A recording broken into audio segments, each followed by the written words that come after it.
তুমি এমন ভাবে ইবাদত করবে, তুমি ভাববে যে তুমি আল্লাহকে দেখছো, তুমি আল্লাহকে দেখে দেখে ইবাদত করতেছো, এরকম ভাবো না একটু।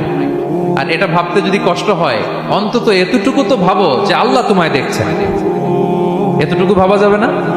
আমরা যখন নামাজ পড়ি, আমাদের প্রত্যেকটা সালাতের মুহূর্তে আমাদের এটা ভাবতে হবে যে আল্লাহ তাআলা কিন্তু আমাকে দেখছেন। এই যে আমি ফিস করে সুবহানা রাব্বিয়াল আলা পড়ি, সুবহানা রাব্বিয়াল আযীম পড়ি, আমি তাসবিহ পড়ি, আমার রুকু সেজদা সবকিছু আমার আল্লাহ দেখছেন। এই সেন্স, এই অনুভূতি যদি আপনার মধ্যে থাকে, এটাই হচ্ছে ইবাদতের ইহসান। আর ইবাদত ছাড়া আমাদের দৈনন্দিন কাজ, পারিবারিক কাজ, সামাজিক কাজ, এই সমস্ত কাজেও কিন্তু আল্লাহ তাআলা ইহসানকে আবশ্যক করেছেন। প্রিয় ভাই বোনেরা, অন্যের প্রতি অনুগ্রহ করাটাকে তিনি কি করেছেন? আবশ্যক করেছেন। একটা ছোট্ট হাদিস শুনি। হাদিসে রাসূল সাল্লাল্লাহু আলাইহি ওয়াসাল্লাম ইরশাদ করছেন যে ইন্নাল্লাহা তাবারাকা ওয়া তাআলা কাতাবাল ইহসানা আলা কুল্লি শাই। আল্লাহ তাআলা সব কিছুর উপর ইহসানকে আবশ্যক